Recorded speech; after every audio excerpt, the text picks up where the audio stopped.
আজকে ক্লাস 11-এ যারা পড়ো ফার্স্ট সেমিস্টার তাদের একটা নাটক নিয়ে এসেছি।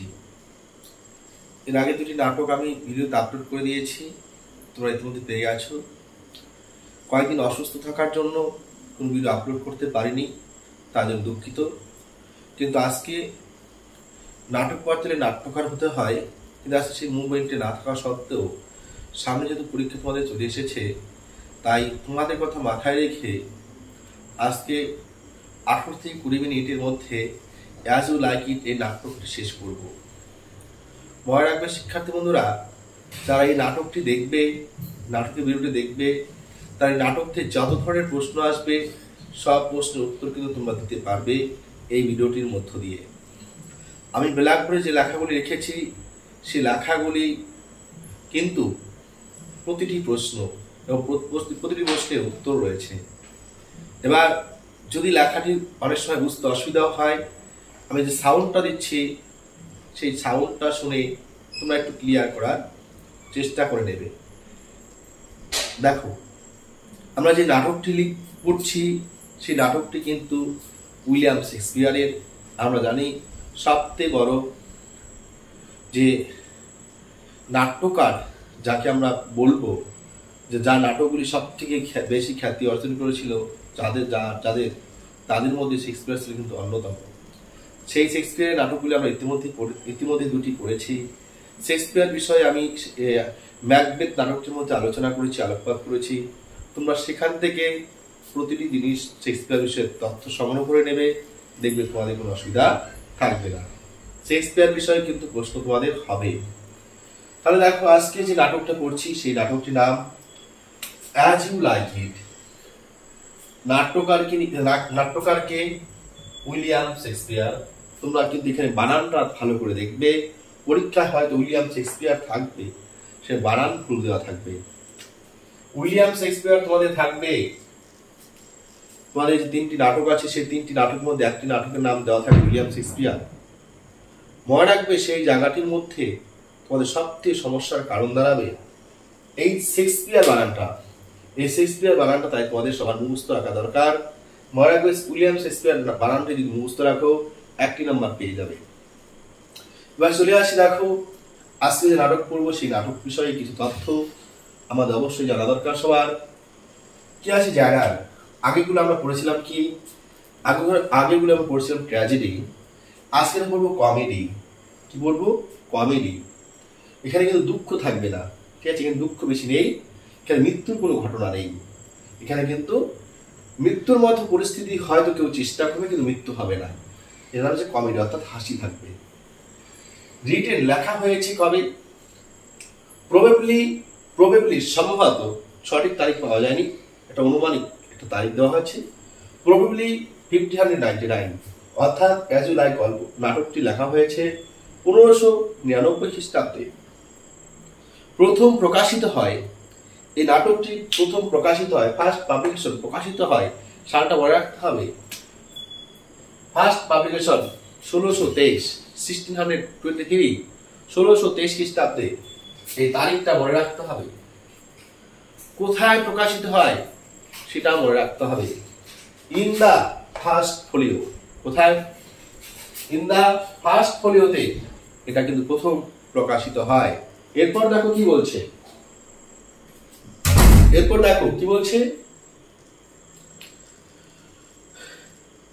রিটোল্ড অ্যাজ এ স্টোরি বাই। এই নাটকটিকে গল্পের রূপ দেয় কে? Charles Lamb. কি আছে? Mary Lamb. এটা তোমরা মনে রাখবে। আরেকটা জিনিস আমি এখানে তোমাদের বলতে ভুলে গেছি। প্রথম যে দেখো ফার্স্ট পারফরমেন্স, প্রথম নাটকটি মঞ্চের মধ্যে দেখানো হয়। কোথায়?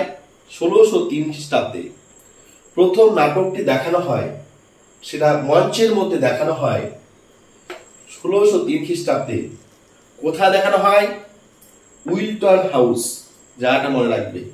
যে নাটকটি প্রথম অভিনয় করে দেখানো হয় কবে, কত খ্রিস্টাব্দে? 1603 খ্রিস্টাব্দে। ফার্স্ট পারফরমেন্স মনে রাখবে, মনে রাখা দরকার। কোথায় কোথায় কার বাড়িতে? মনে রাখবে উইলিয়াম কি আছে দেখো, উইলটন, উইলটন হাউস। কোথায় প্রকাশিত হয়, দেখানো হয় নাটক করে উইলটন হাউসে। এবার গল্পটা, সেই নাটকটিকে গল্পের রূপদান করে কে? Charles Lamb, Mary Lamb. এবার দেখো এই যে গল্পটা, নাটকটি, আমরা পড়ি নাটকটি কোথা থেকে কালেকশন করা হয়েছে? Tales from Shakespeare, Tales from Shakespeare, এখান থেকে কিন্তু এটা কিন্তু কালেকশন করা হয়েছে। তাহলে আমরা এইটুকু পর্যন্ত কিন্তু এই তথ্যটা আমরা পেলাম। অ্যাজ ইউ লাইক ইট, এই অ্যাজ ইউ লাইক ইট নাটক থেকে এইটুকু তথ্য তোমাদের খুব গুরুত্বপূর্ণ, তথ্যগুলো জানতেই হবে। শুধু এইটুকু নয়, যে নাটক রয়েছে প্রত্যেকটি নাটক বিষয়ে তোমাদের এই তথ্যগুলি অবশ্যই অবশ্যই অবশ্যই জানতে হবে। এখান থেকে অবশ্যই প্রশ্ন হবে। এবার চলে আসি, এখানে এই যে নাটকটি যে হবে, সেই নাটকের মূল চরিত্রগুলি কারো রয়েছে। দেশটির নাম ফ্রান্স। কোথায় নাটকটি হচ্ছে? ফ্রান্স, ঠিক আছে, ফ্রান্স। এবার দেখো সেই নাটকের মধ্যে চরিত্রগুলো আছে। সেই ফ্রান্স দেশটি কয়েকটি প্রদেশ বা ডিউক দ্বারা পরিচালিত হতো। কি বললাম? ফ্রান্স দেশটি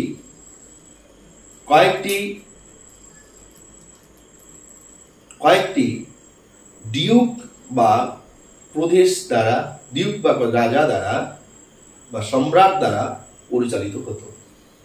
ঠিক আছে, এবার এই যে পরিচালিত হতো, সেই পরিচালনার মধ্যে একটি জায়গা ছিল, একটি জায়গার মধ্যে কি ছিল দেখো, একটা জায়গার মধ্যে, এক প্রদেশের মধ্যে দায়িত্ব ছিল দ্য ওল্ড ডিউক। দায়িত্ব ছিল কে? The old duke. এই ওল্ড ডিউক যে আছে, সেই ওল্ড ডিউক ফ্রেডরিক এর সাথে যুক্ত হবে। দ্য ওল্ড ডিউক ফ্রেডরিক কথার অর্থ হচ্ছে বড় ভাই, আর ছোট ভাইয়ের নাম ছিল ফ্রেডরিক। বড় ভাইয়ের নাম ছিল দ্য ওল্ড ডিউক ফ্রেডরিক, ছোট ভাইয়ের নাম ছিল শুধুমাত্র ফ্রেডরিক। এই দ্য ওল্ড ডিউক বড় ভাই অনুযায়ী তিনি সেই প্রদেশের সম্রাট ছিলেন, তিনি শাসন করতেন। কিন্তু ছোট ভাই ছিল লোভী, ফ্রেডরিক ছিল লোভী। সে লোভী হওয়ার জন্য তার সৈন্যবল তৈরি করে, কিছু লোক সংগঠন করে তিনি তার বড় ভাইকে তিনি সেই প্রদেশ থেকে বিতাড়িত করলেন, জবরদখল করলেন তার দাদার সাম্রাজ্য। ছোট ভাই বিতাড়িত করেছে, বড় ভাই বাধ্য হয়ে তারা চলে গেল পাশের এক জঙ্গলে। যে জঙ্গলটির নাম ছিল, বনভূমিটির নাম ছিল আর্ডেন। কি নাম ছিল? আর্ডেন। সে আর্ডেন নামক জঙ্গলে যখন গেল, তখন শুধুমাত্র দ্য ওল্ড ডিউক শুধু নিজেই গেল না, তার যে কিছু অনুগামী ছিল, তার যে কিছু অনুচর ছিল, তাকে কিছু ভালোবাসার লোক ছিল, তারাও কিন্তু তার সঙ্গে কিন্তু সেই আর্ডেন নামক জঙ্গলে চলে গেল। এবার দ্য ওল্ড ডিউকের এক মেয়ে ছিল রোজালিন্ড। কি নাম ছিল? রোজালিন্ড। আবার তার ছোট ভাই ফ্রেডরিক, তার এক মেয়ে ছিল সিলিয়া। রোজালিন্ড ছিল বড়, সিলিয়া ছিল ছোট। রোজালিন্ড এবং সিলিয়ার মধ্যে খুব ভালো সম্পর্ক ছিল। এবার দ্য ওল্ড ডিউক যখন তিনি সেই আর্ডেন নামক বনভূমিতে যাচ্ছিলেন, রোজালিন্ডকে ফ্রেডরিক যেতে দিলেন না। কেননা রোজালিন্ডকে ছাড়া সিলিয়াকে রাখা যাবে না, বা সিলিয়া থাকবে না। এই যে বোন আর দিদির যে ভালোবাসা, এই ভালোবাসার বন্ধনে সিলিয়া এবং রোজালিন্ড সেই বাড়িতে রয়ে গেল। অপরদিকে আর্ডেন নামক জঙ্গলে যখন সেই ওল্ড ডিউক এবং তার অনুগামীরা সেখানে গেল, প্রথম সপ্তাহে তাদের মধ্যে একটু সমস্যা হয়েছিল। সেখানকার পরিবেশের সাথে মানিয়ে নিতে, খাবার সংগ্রহ করতে, সেখানকার পরিবেশের সঙ্গে বুঝতে পারার অভাব, এই নানান ধরনের সমস্যার মুখোমুখি হয়েছিল। কিন্তু তারা খুব তাড়াতাড়ি সেখানে নিজেদের মানিয়ে নেয় এবং তারা সেখানে ইংল্যান্ডের রাজা, দেখো দেখা যাচ্ছে ইংল্যান্ডের রাজা রবিন হুডের মতো জীবনযাপন করতে লাগলো। ইংল্যান্ডের রাজা রবিনহুডের মতো জীবনযাপন করতে লাগলো। সেখানে তারা ফল মূল, বিভিন্ন ফল গাছের ফল খাবার দাবার করত। তারপর আস্তে আস্তে সেই নদীর ভাষা, সেই পাখিদের ভাষা, বনাঞ্চলে থাকা প্রাণীদের ভাষা ওল্ড ডিউক বুঝতে পারলো। তখন তাদের দিন কিন্তু সেই আগের মতো, সেই তারা কিন্তু যদিও তারা প্রাসাদে নেই, তাদের জীবনটা খুব সুন্দরভাবে কাটছিল। আর বিভিন্ন জায়গা থেকে রাজকুমাররা সেখানে এসে কিন্তু মাঝে মাঝে তারা কিন্তু সেখানে ঘুরতে যেত, তাদের সঙ্গে দেখা হতো, সাক্ষাৎ হতো। তারা হরিণের খেলা দেখতো, কিন্তু মাঝে মাঝে তারা হরিণ শিকার করে খেত। তখন ওল্ড ডিউকের একটু কষ্ট হলেও তারা কিন্তু সেই হরিণের মাংস তাদের খেতেই হতো, কেননা তাদের তো বাঁচতে হবে, তার জন্য তাদের হরিণের মাংস খাবার হিসাবে খেতে হতো। এদিকে তাহলে আর্টেন নামক বনভূমিতে ইংল্যান্ডের রাজা রবিনহুডের মতো করে ওল্ড ডিউক এবং তার অনুগামীরা বসবাস করতে লাগলো। আর এদিকে ফ্রেডরিকের যে জমিদার রাজ বাড়ি রয়েছে, সেই প্রাসাদের মধ্যে রোজালিন এবং সিলিয়া রয়েছে। সিলিয়া খুশি থাকলেও রোজালিন খুশি হতে পারছে না, কারণ তার বাবা বনে চলে গেছে, তার বাবা তার কাছে নেই। রোজালিনের মন খারাপ দেখে সিলিয়ারও কিন্তু মন খারাপ, তার মন ভালো নেই।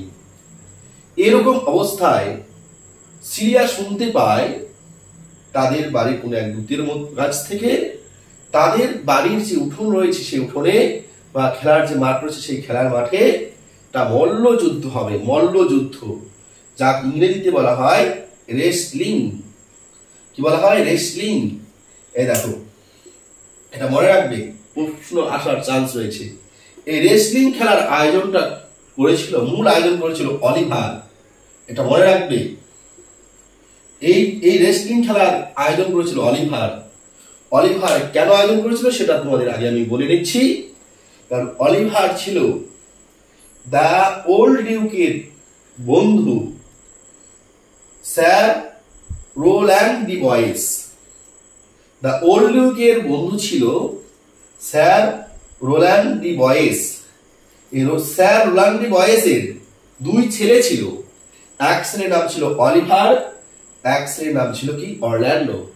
এই অলিভারকে যখন স্যার রোল্যান্ড ডি বয়েস মারা যান, তখন সেই অলিভারকে দায়িত্ব দেন যাতে অরল্যান্ডোর কোনো অসুবিধা না হয়, অরল্যান্ডোকে যাতে সঠিকভাবে শিক্ষা দীক্ষা সব দিক থেকে ঠিকঠাক করে মানুষের মতো মানুষ করে তোলে। এই দায়িত্ব স্যার রোল্যান্ড ডি বয়েসের তার বড় ছিল অলিভারকে দেয়। কিন্তু অলিভার তার বাবার কথা রাখে না। অলিভার কি করে? সেই অলিভার সে তার ভাইকে এবার এত অনাদর, কোন রকম ভাবে তার যত্ন না নেওয়ার পরেও অরল্যান্ডো তার বাবার মতো বুদ্ধিমত্তা, তার বাবার মতো গুণের অধিকারী এবং সে খুব সুন্দর শক্তিশালী বর হয়ে উঠছিল, যেটা অলিভার সহ্য করতে পারছিল না। এবার অরল্যান্ডোকে প্রত্যেকটা মানুষ ভালোবাসত। তার জন্য অলিভার কি করলো? তার ভাইকে একটা মারার পরিকল্পনা করলো, যে পরিকল্পনার ফলস্বরূপ ছিল রেসলিং, মল্লযুদ্ধ। মল্লযুদ্ধ কি? সে মারামারি হবে, সেই খেলায় কিন্তু মৃত্যু পর্যন্ত ঘটতে পারে, কোনো অপরাধ হবে না। কার সঙ্গে কার মল্লযুদ্ধ হবে? খুব সুন্দরভাবে মনে রাখবে, প্রশ্ন কিন্তু এখান থেকে আসবে। কি খেলার আয়োজন করা হয়েছিল? রেসলিং। কার সঙ্গে আয়োজন হয়েছিল? কার সঙ্গে সে খেলাটা হতো? অরল্যান্ডো এবং চার্লসের সঙ্গে। অরল্যান্ডো কে ছিল, চার্লস কে ছিল, আমি তার পরিচয় দিচ্ছি। তাহলে রেসলিং খেলার হিসেবে কে দায়িত্ব পালন করেছিল? মূল দায়িত্ব কিন্তু অলিভার। এটা কিন্তু তোমরা মাথায় রাখবে। নাটকটি এখনো শুরু হয়নি, নাটক শেষে কিন্তু রস রয়েছে, মধু রয়েছে, তোমরা শুনতে থাকো। এবার অরল্যান্ডো ছিল প্রশিক্ষণহীন, মানে তার কোনো অভ্যাস, তার কোনো মারপিটের অভিজ্ঞতা কোনো কিছু ছিল না। চার্লস ছিল সেই ফ্রেডরিকের যে রাজ্য ছিল, সেই রাজ্যের মধ্যে সব থেকে শক্তিশালী প্রশিক্ষণ প্রাপ্ত একজন মধ্যবয়স্ক একজন মল্লযোদ্ধা। আর এখানে অরল্যান্ডো ছিল একজন প্রশিক্ষণহীন স্বাভাবিক একজন ছেলে। স্বাভাবিক বুদ্ধি অনুযায়ী এটা অনুমেয় করা যায়, সহজেই বোঝা যায়, বা রাজ্যের মানুষ সবাই বুঝতে পেরেছিল যে চার্লস এবং অরল্যান্ডো যদি লড়াইটা হয়, যদি মল্লযুদ্ধ হয়, যদি রেসলিং হয়, তাহলে 100% অরল্যান্ডো মারা পড়বে চার্লসের কাছে। চার্লস একে হারাবে এবং হারাবেই না, তার মৃত্যু পর্যন্ত ঘটতে পারে।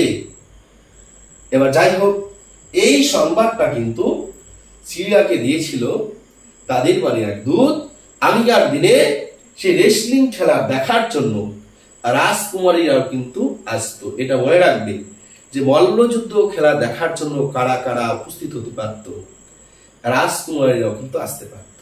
রাজকুমারীরা, প্রিন্সেস। সিলিয়া এবং রোজালিন সেখানে যাবে, কারণ সিলিয়া ভেবেছিল সে মল্লযুদ্ধ খেলা দেখতে গিয়ে, সে যুদ্ধ দেখতে গিয়ে রোজালিনের মনটা ভালো হতে পারে। সঠিক সময়ে, নির্ধারিত সময় অরল্যান্ডো এবং চার্লস তাদের নির্দিষ্ট জায়গায় পৌঁছে গেছে। রাজ্যে সমস্ত মানুষ পৌঁছে গেছে, চারপাশ দিয়ে মানুষের একটা উত্তেজনা চলছে। সিলিয়া এবং রোজালিন যখন সেখানে পৌঁছায়, ফ্রেডরিক তখন সিলিয়ার বাবা সিলিয়া এবং রোজালিনকে বলে, তোর ওই যুবক বালকটিকে এই যুদ্ধ থেকে বিরত হতে বলো, কেননা এই যুবক কিন্তু মারা যাবে। কোনোভাবেই সেই প্রশিক্ষণ প্রাপ্ত চার্লসের সঙ্গে অরল্যান্ডো লড়াই করে পেরে উঠবে না। এবার তখন সেই সিলিয়া এবং রোজালিন অরল্যান্ডোর কাছে যায়, অরল্যান্ডোকে বাধা দেয়। বাধা দেওয়ার পরিপ্রেক্ষিতে অরল্যান্ডোর সাহস আরো বেড়ে যায়, উদ্দীপনা আরো বেড়ে যায়। অরল্যান্ডো জানায়, তোমাদের মতো সুন্দরীরা যদি আমাকে এরকম কথা বলে, সত্যি সত্যি আমার মনটি আরো অনেকটাই উত্তেজিত হয়, আমার শক্তিটা অনেক বৃদ্ধি পায়। তোমরা আমাকে বলেছো লড়াইতে বিরত হতে, এর জন্য তোমাদের অসংখ্য ধন্যবাদ। কিন্তু তোমাদের মতো সুন্দরী যদি পাশে থাকে, আমি তো জিততেও পারি। কিন্তু আমি যদি এই যুদ্ধে লড়াইতে হেরে যাই বা আমার মৃত্যু যদি হয়, আমার কি কান্না করার জন্য কেউ নেই পৃথিবীতে। এই কথাটা যখন বলে অরল্যান্ডো, এই কথাটা কিন্তু রোজালিনের কে নেই, বাবা নেই, বাবা থাকতো সে বলে, রোজালিনের মনে ধাক্কা লাগে। মনে রাখবে শিক্ষার্থী বন্ধুরা, ধাক্কা লাগে কোথায়? বুকের মাঝে ধাক্কা লাগে।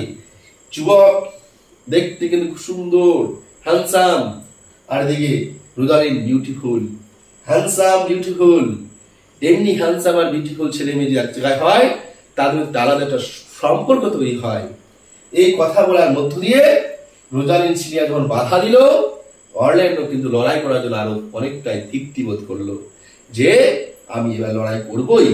যাই হোক, সিলিয়া এবং রোজালিন কোনোভাবে তাকে লড়াই থেকে বিরত হতে পারলো না, বিরত করতে পারলো না। লড়াই শুরু হলো। লড়াই শুরু হতে হতেই চোখের নিমেষে অরল্যান্ডো চার্লসকে পরাজিত করে ফেলল। সবাই অবাক হয়ে গেল। সবাই তখন ভাবতে লাগলো, কে এই যুবক? আর এদিকে এই লড়াই দেখে রোজালিন মুক্ত হয়ে গেছে। এবার তখন ফ্রেডরিক তখন ডাকছে এই বালকটিকে, এই বালক অরল্যান্ডো, কি তোমার পরিচয়? অরল্যান্ডো বলছে, আমি হলাম স্যার রোল্যান্ড ডি বয়েজের ছোট ছেলে। তোমাদের আমি এখানে একটা তথ্য, এখানে আমি দেখো দুটি ছেলে রেখেছি, তোমাদের একটু বলে নেই। রোল্যান্ড ডি বয়েজের কিন্তু 3 ছেলে। এই নাটকটির মধ্যে তোমরা পাবে 2 ছেলে, তাই আমি 3 ছেলে নামটা লিখিনি, তাহলে আবার তোমাদের ভুল হতে পারে, স্যার নাম্বার নাও দিতে পারে। তাই এখানে মনে রাখবে, স্যার রোল্যান্ড ডি বয়েজের এই নাটকটির মধ্যে আমরা 2টি ছেলে পেয়েছি, তাই 2টি ছেলেই পড়বো, কিন্তু বাস্তবে কিন্তু 3 ছেলে ছিল। তাহলে আমি ছিলাম তার কি, স্যার রোল্যান্ড ডি বয়েজের ছোট ছেলে। আর একটু আগে বলেছিলাম স্যার রোল্যান্ড ডি বয়েজ কে ছিল? সেই রোজালিনের বাবার বন্ধু, বা বাবার বন্ধু। ওর বাবা কি ছিল? ফ্রেডরিকের শত্রু। তাই এরও কি স্যার রোল্যান্ড ডি বয়েজের কি শত্রু? শত্রুর ছেলে কি হবে শত্রু? তাই তখন ফ্রেডরিক জানায়, তুই এই পরিচয়টা না দিলেও ভালো হতো। তখন সেখান থেকে ওকে বিতাড়িত করে, মানে ফ্রেডরিক তোকে আর ভালো পায় না।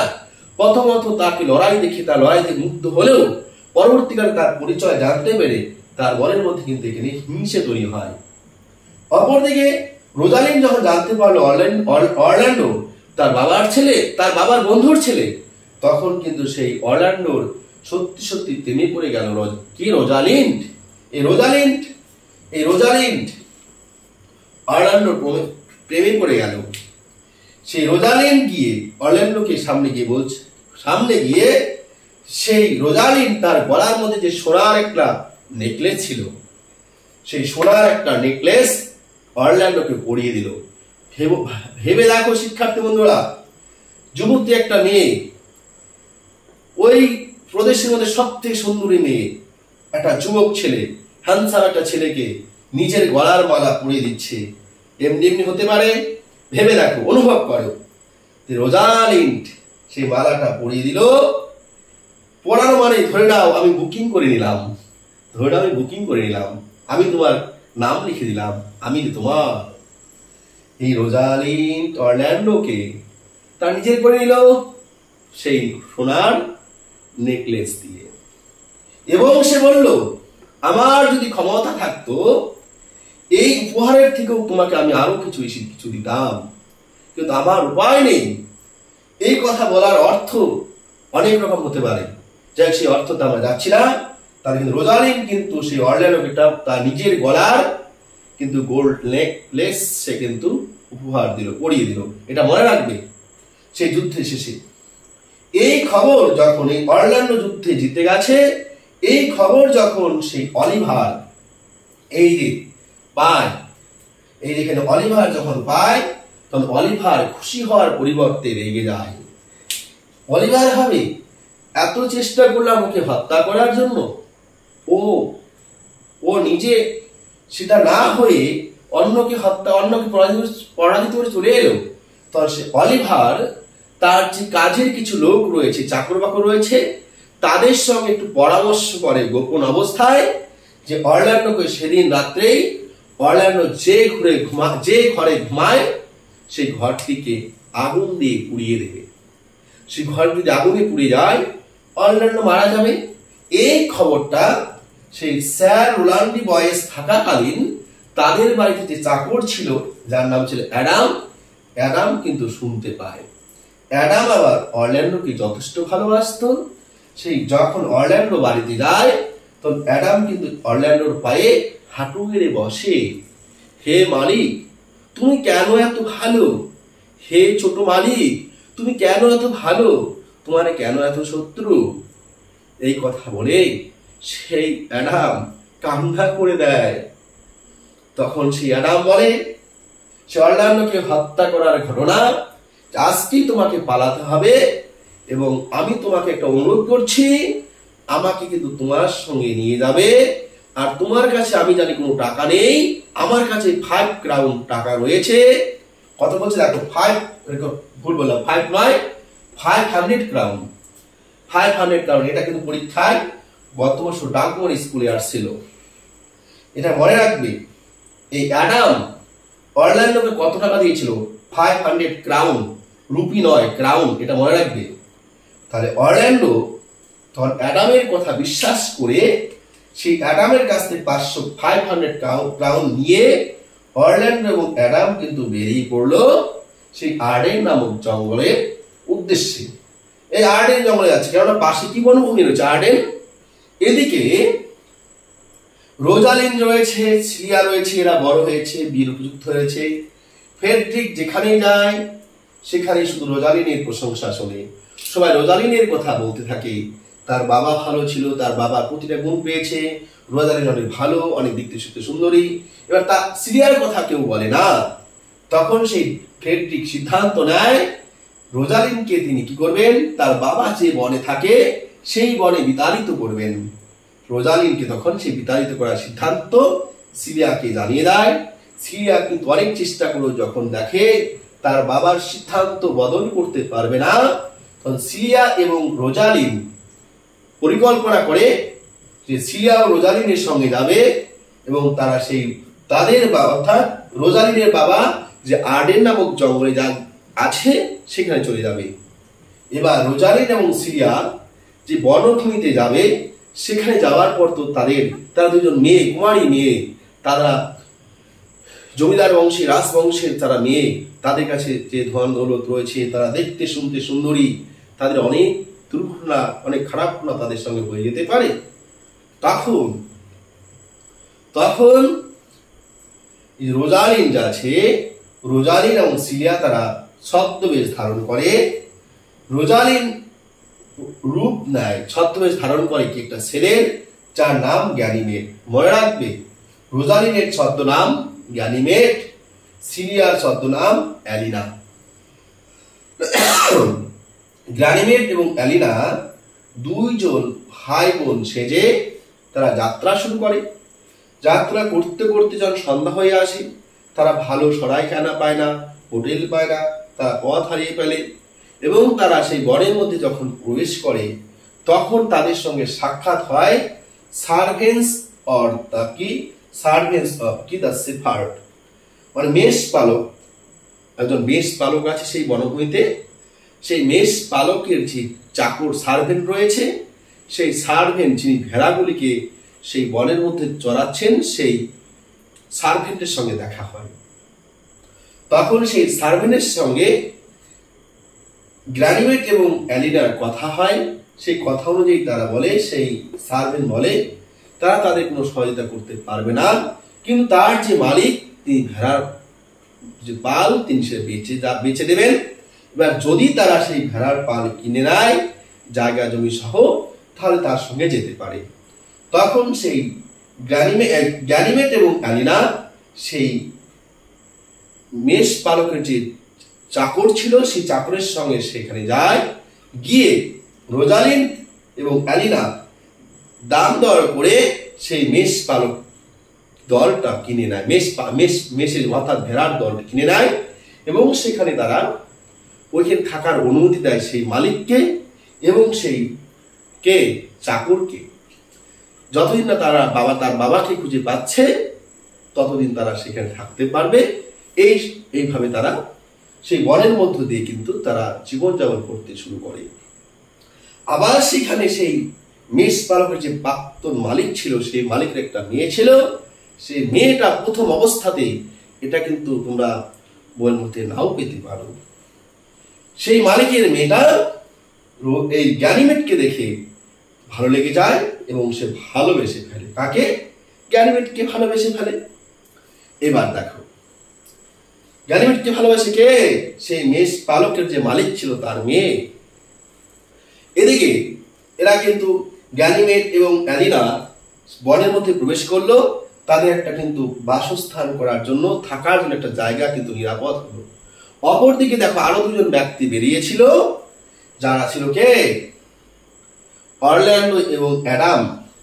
অরল্যান্ডো এবং অ্যাডাম তারা হাঁটতে তারা বনের মধ্যে প্রবেশ করে। তাদের প্রচন্ড খিদে পায়, অ্যাডাম আর হাঁটতে পারে না। তখন সেই অরল্যান্ডো একটা গাছের নিচে রেখে অরল্যান্ডো বেরিয়ে পড়ে খাবার সন্ধানে। কিছুটা দূর যাওয়ার পরে অরল্যান্ডো দেখতে পায় যে সামনে একটা আগুন জ্বলছে।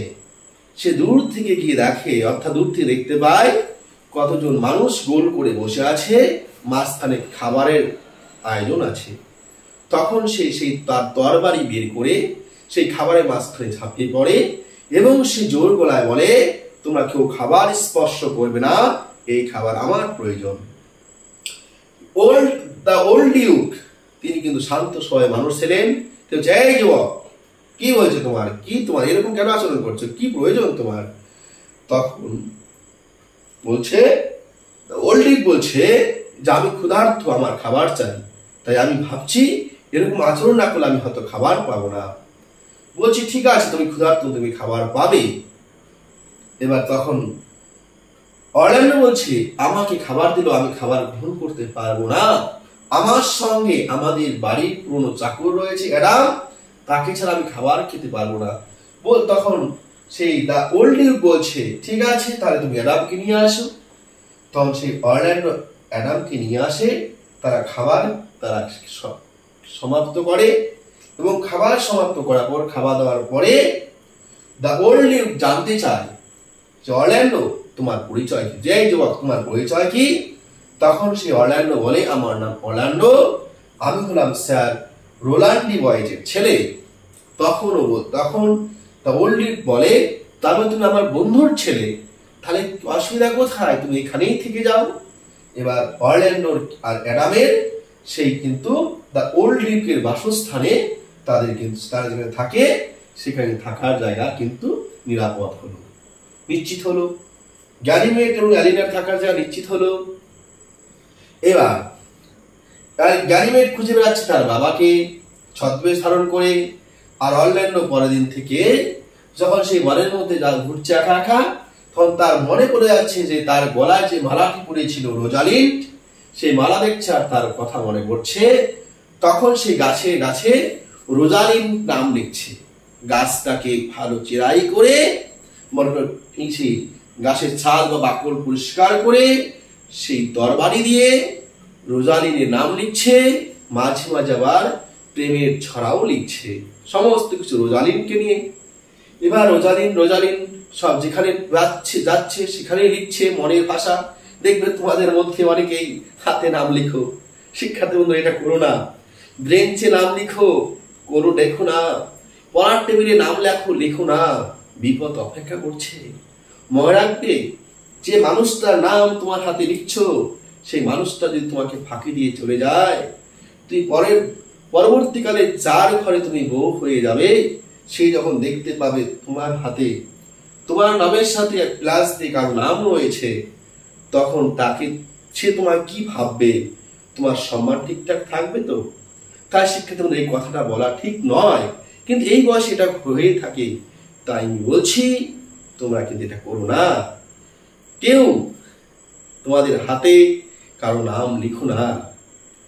ভালোবাসা ভালো লাগতেই পারে, ভালোবাসা হতেই পারে, হাতে নাম লিখো না, বিপদ অপেক্ষা করছি হাতে নাম লিখলে। যাক, এটা নিয়ে আমি বাড়াবো না। এবার দেখো, এবার কিন্তু গল্প জমে উঠবে, নাটক কিন্তু এবার শুরু হবে। তাহলে গাছের মধ্যে নাম লিখছে কে? অরল্যান্ডো। এই নামগুলি একদিন রোজালিন্ড এবং অ্যালিনা, কি গ্যানিমেড এবং অ্যালিনা যাচ্ছিল সেই বনভূমির মাঝখান দিয়ে, তখন গাছের মধ্যে দেখতে পায় রোজালিন, তার কি গ্যানিমেড দেখতে পায় রোজালিনের নাম। তখন রোজালিনের প্রশ্ন জাগে, এই বনে আমার নাম কে লিখলো? যত এগিয়ে যায় ততই তার নাম দেখতে পায়, তার মনে কৌতূহল জেগে উঠলো এবং সে সন্ধানে বেরিয়ে পড়লো কবে কিভাবে তার সাক্ষাৎ পাবে যে ব্যক্তি তার নাম লিখছে। এবার 2-4 দিন যাওয়ার পরে হঠাৎ একদিন সে দূর থেকে দেখতে পাচ্ছে গাছের মধ্যে আবার একটা ছেলে তার নাম লিখছে। সেই দূর থেকে বলছে, এই ছেলে, কি হয়েছে তোমার, কি করছো ওখানে, কার নাম লিখছো তুমি? তখন অরল্যান্ডো চলে আসলো, বলছে আমি আমার প্রেমিকার নাম লিখছি। বলে তোমার প্রেমিকা কে? বলে রোজালিন। বলে রোজালিনকে তুমি ভালোবাসো? গ্যানিমেড প্রশ্ন করছে। বলে হ্যাঁ ভালোবাসি। বলে তাকে কি তুমি বিয়ে করবে? বলে হ্যাঁ বিয়ে করবো। কিন্তু তাকে কতটা ভালোবাসো? অনেকটা ভালোবাসি। কিন্তু তাকে কখনো বলেছো? বলে বলতে পারিনি। বলে আমি রোজালিনকে চিনি। গ্যানিমেড বলছে আমি রোজালিনকে চিনি, আমি তোমায় চিনিয়ে দিতে পারি যদি রোজালিনকে তুমি যেভাবে প্রেমের প্রস্তাব দেবে আমার বাড়িতে এসে প্রতিদিন সকালবেলায় সেইভাবে প্রস্তাব দেবে, আমি ধরে নেবে আমি রোজালিন। রোজালিন বলছে গ্যানিমেড হয়ে, তোমার অভিনয় যেদিন আমি খুশি হব, আমার কাছে ভালো লাগবে, আমি সেদিন তোমাকে রোজালিনের পথ দেখাবো, রোজালিনের খোঁজ দেব। এইভাবে তাদের শুরু হলো তাদের নতুন নাটক। এবার অপরদিকে সেই যে বাড়িতে যে মেয়েটি রয়েছে, প্রথমে বলেছিলাম গ্যানিমেডকে দেখে ভালো লেগেছে।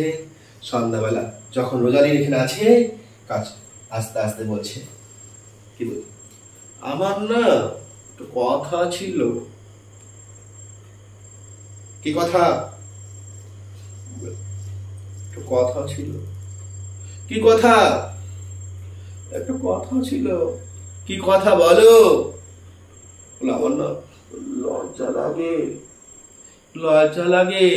কি লজ্জা লাগে? বলে কি বলে বলো? এরকম মুখটা দেখে একটা মুস্কি হাসি দিয়ে চলে যায়। মানে ও যেটা বলতে চায় সেটা বলতে পারে না। পরের দিন আবার আসে, আবার আসার পর বলছে আমি নাচতে বলবোই। বলে কি বলো? বলে আমি না আই লাভ ইউ, আমি তো তো তোমাকে ভালোবাসি বলে দৌড় দিয়েছে। তারপর দিন বলে আসছে আবার, বলছে কি বললে, কি বলছিলে? বলে আমি তোমাকে ভালোবাসি। বলে আমি তোমায় ভালোবাসতে পারবো না। জ্ঞানীর বলছে আমি তোমায় ভালোবাসতে পারবো না। ওই মেয়েটা বলছে আমি তোমায় ভালোবাসি। এবার জ্ঞানী বলছে আমি পারবো না তো। কেন? আমি বলতে পারবো না। ভাবো একবার, জ্ঞানীমেট কে? একটা মেয়ে। একটা মেয়ে হয়ে একটা মেয়ের প্রেমের প্রস্তাব নিতে পারে? আচ্ছা, অপর দিকে পরের দিন সকালবেলাতে অরল্যান্ডো চলে এসেছে ফুল হাতে নিয়ে। এসে সুন্দর করে জ্ঞানীমেটের সামনে বসে বলছে, জ্ঞানীমেটের সামনে বলছে আই লাভ ইউ। আবার আবার অভিনয়, আবার গিয়ে অর্ণকে বলছে আই লাভ ইউ, যত সুন্দর করে পারে বলছে। গ্যানিমেট তো রোজালিন প্রচন্ড খুশি, কারণ তাকে এতটাই ভালোবাসে। কে ভালোবাসে? অরল্যান্ডো ভালোবাসে। সেই ভালোবাসা উপভোগ করছে কে? সিলিয়া এবং রোজালিন্ড। বাস্তবে কিন্তু অরল্যান্ডো সেই রোজালিনকে পাওয়ার জন্য চেষ্টা করছে।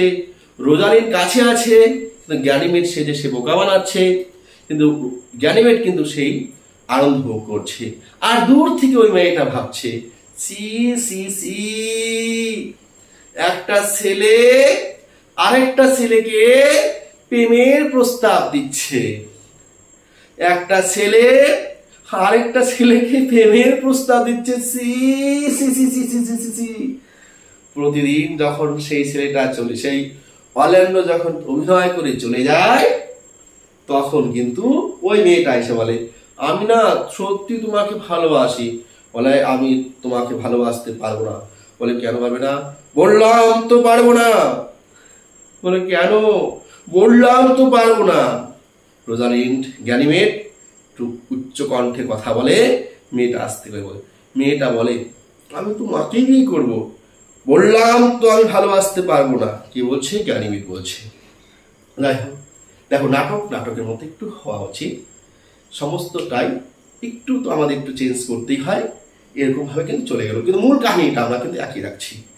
এবার কিন্তু একদিন ঠিক একই রকম ভাবে সকালবেলায়, আর এদিকে দেখো এই নাটক চলতে চলতে রোজালিন্ড অর্থাৎ গ্যানিমেট এবং কে অ্যালিনা যে তাদের বাবাকে খুঁজতে এসেছে সেটা কিন্তু তারা ভুলে গেছে। কিন্তু ইতিমধ্যে অরল্যান্ডোর কথা থেকে কিন্তু গ্যানিমেট বুঝতে পেরেছে তার বাবা কোথায় আছে। যদিও একদিন সে গ্যানিমেট তার বাবার সঙ্গে গিয়েছিল সাক্ষাৎ করতে, কিন্তু সেখানে কিন্তু গ্যানিমেট তার বাবার পরিচয় দেয়নি। সে গ্যানিমেট বলেছিল তার মতোই কোন এক সম্ভ্রান্ত পরিবারে তার জন্ম, সেই বংশের একটা ছেলে, এই পরিচয় কিন্তু দিয়েছিল। কিন্তু সেই গ্যানিমেট সেদিন কিন্তু তার বাবাকে নিজের পরিচয় দেয়নি। এদিকে এই যে খবর, এই যে এদিকে মনে করো এদিকে আছে, এদিকে গ্যানিমেট এবং অ্যালিনা এবং গ্যানিমেট বনে আসার পরে ফ্রেডরিক কি করলো? অলিভারকে গিয়ে ধরলো। তোমার ভাইয়ের সাথে আমার ভাস্তি পালিয়ে গেছে, সেখানে কে রয়েছে? সিলিয়া রয়েছে। তাই ওকে আনার জন্য তুমি বনে চলে যাও, তোমার ভাইয়ের কাছ থেকে আমার মেয়েকে সিলিয়াকে নিয়ে আসো। অলিভার তখন বাধ্য হয়ে সেই অরল্যান্ডোকে মারার জন্য সে কিন্তু সেই বনে প্রবেশ করে, সেই বনে চলে যায়। এবার একদিন সকালবেলায় অরল্যান্ডো সেই প্রতিদিনের মতো করে সেই গ্যানিমেটদের বাড়ি যাচ্ছিল সেই প্রেমের প্রস্তাব দিতে। রোজালিন্ডকে কিভাবে প্রেমের প্রস্তাব দেয় সেটা দেওয়ার জন্য। এবার সে দেখতে পাচ্ছে দূর থেকে কোন একটা ছেলে অচেতন অর্থাৎ জ্ঞানহীন ভাবে পড়ে রয়েছে, তার গলায় একটা অনেক বড় সাপ, দ্য স্নেক, গলায় জড়িয়ে রয়েছে। সাপটা যখন জড়িয়ে রয়েছে এবং সে অচেতন অবস্থায় আছে, জ্ঞানহীন অবস্থায় আছে, তখন অরল্যান্ডো একটু কাছে গিয়ে দেখে, কাছে যেতেই সাপটি পালিয়ে যায়, দ্য স্নেক পালিয়ে যায়। আর অরল্যান্ডো গিয়ে দেখতে পায় সেটা আর কেউ নয়, অরল্যান্ডো দেখতে আর কেউ নয়, সে তার নিজের দাদা। সে সেখান থেকে পালিয়ে যেতে চায়, সরে যেতে চায়, কিন্তু তার ভ্রাতৃত্ব বলছে গে ওঠে যে তার দাদা যাই করুক না কেন সে তো তার ভাই, তাই সেই ভাইকে কিন্তু রেখে পালিয়ে যেতে পারে না। ঠিক সেই সময়ে একটু দূরে দূরে ওত পেতে বসেছিল দ্য লায়নেস। এই লায়নেস, এই সিংহে কিন্তু কখনোই মৃত মানুষকে, মনে রাখবে এখানে স্লিপিং এবং ডেড, কি মনে রাখবে? স্লিপিং এবং ডেড, অর্থাৎ কোনো ঘুমন্ত মানুষকে এবং বা মরা মানুষকে, মৃত মানুষকে কিন্তু সিংহ কিন্তু আক্রমণ করে না। তাই ওত পেতে বসেছিল। অরল্যান্ডো যখন সেখানে যায় তখন সিংহ কিন্তু ঝাঁপিয়ে পড়ে। সে অরল্যান্ডো যদি সেখান দিয়ে চলে যায়, সেই সিংহে কিন্তু অলিভারকে মেরে ফেলে হত্যা করে। তখন দীর্ঘ লড়াই করার পর অরল্যান্ডো সেই দ্য লায়নেসকে অর্থাৎ সিংহে কিন্তু মেরে ফেললেও সাপটি পালিয়ে যায়, সিংহটিকে মেরে ফেললেও সেই সিংহী যে ছিল তার আছে যে নখ, সেই নখের মধ্যে কিন্তু আঁচড় লাগে, সে আহত হয়। তখন সে অলিভার দেখতে পায় তার নিজের ভাই, যাকে তিনি এতটা অত্যাচার করেছিলেন, সে কিভাবে নিজের প্রাণ বিসর্জন দিয়ে নিজের প্রাণ বাজি রেখে কিভাবে তাকে বাঁচিয়েছে, তার দাদাকে বাঁচিয়েছে। এই ঘটনা নিজের চোখে দেখার পরে সে তার ভাইকে জড়িয়ে ধরে, আলিঙ্গন করে। তখন অরল্যান্ডো সে অলিভারকে জানায়, তুমি গিয়ে বলো সেই গ্যানিমেডদের বাড়িতে, ঠিকানা দিয়ে দেয় যে তিনি আজকে যেতে পারবেন না। কেন যেতে পারবেন না? কারণটি খুলে বলতে বলল। তখন অলিভার সেই গ্যানিমেডদের বাড়িতে যায়, গিয়ে সমস্ত ঘটনা শুরু থেকে শেষ পর্যন্ত সমস্ত ঘটনা খুব আন্তরিকতার সঙ্গে বলে। তার ভাইকে কিভাবে অত্যাচার করছিল, তার ভাই কিভাবে তাকে সহযোগিতা করছিল, সমস্ত কিছু খুব সুন্দরভাবে গুছিয়ে যখন বলছে, তখন পাশে যে অ্যালিনা ছিল, সেই অ্যালিনা খুব সুন্দরভাবে শুনতে শুনতে সে তার প্রেমে পড়ে যায়। তখন এই যে এত সুন্দরভাবে শুনছে, সেটা যখন অলিভার দেখতে পায়, সেই অলিভারও কিন্তু সেই অ্যালিনার প্রেমে পড়ে যায়। এবার সেখান থেকে যখন প্রথম অবস্থায় যখন জানায়, ওইরকম শুনেই যে অরল্যান্ডোকে আক্রমণ করেছে সিংহী, তখন কিন্তু গ্যানিমেড কিন্তু আস্তে আস্তে করে নিচে পড়ে অজ্ঞান হয়ে যায়। মানে ওর যে নিজের মনে মানুষটাকে ভালোবেসেছিল সেটা কিন্তু প্রকাশ পায়। সে সেখানে নিজেকে আটকে রাখতে পারে না, তাই এরকম করতে করতে মাথা ঘুরে পড়ে যায়। কিন্তু পরে যখন সেই অলিভার জানতে চায় কেন সেটা করলো, তখন গ্যানিমেড বলেছে, আমি সেটা অভিনয় করেছিলাম, ভান করেছিলাম, মজা করেছিলাম, হয়তো রোজালিন শুনলে এরকমই করতো। সমস্ত ঘটনা যখন সেই সেখান থেকে বলার পরে যে বললাম অ্যালিনা প্রেমে পড়ে যায় এবং অলিভারও প্রেমে পড়ে যায়, তখন সেই অরল্যান্ডো কিন্তু সেই অলিভার সেখানে যাওয়ার পরে সে অরল্যান্ডোকে বলে যে আমি আর দেরি করতে চাই না, আমি অ্যালিনাকে ভালোবেসে ফেলেছি, আমি ওকে বিয়ে করতে চাই।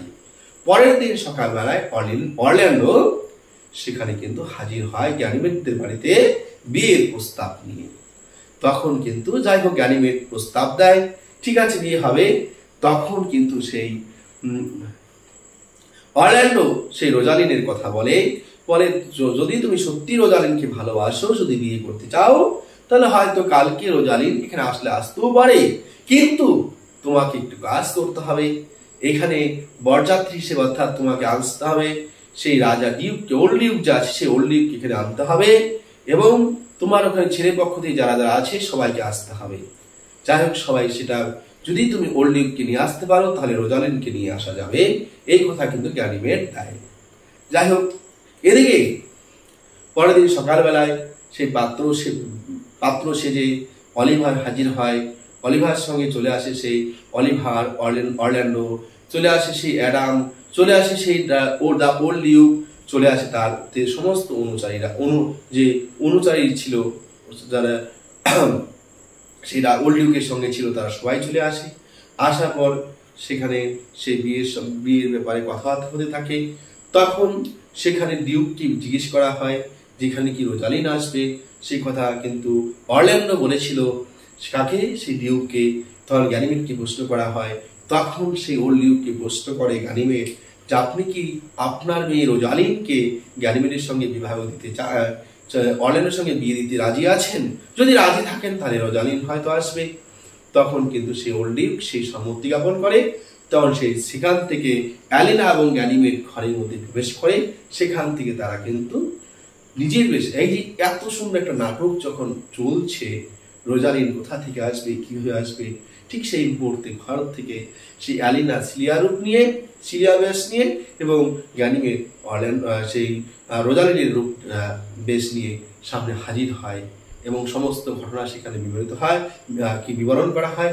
তাদের মধ্যে বিয়ে সম্পন্ন হয়। এবার বিয়ে সম্পন্ন যখন হয় সেখানে মনে করে সুন্দর সঙ্গীগণে অপরদিকে কিন্তু সেই সিলিয়ার বাবা কে ফ্রেডরিক সৈন্য সামন্ত নিয়ে সেইখানে বনভূমি আক্রমণ করতে চলে আসছে। এদিকে তাদের সেই ভোজনের মধ্যে যদি রাজকীয়ভাবে সম্ভব নয়, তবে তাদের কিন্তু আনন্দের খামতি ছিল না। তারা সেই বিয়ে বাড়িতে হরিণের মাংস কিন্তু তারা সেবা করে। পরীক্ষা প্রশ্ন আসে কিসের মাংস তারা সেবা করেছিল বিয়ের মধ্যে?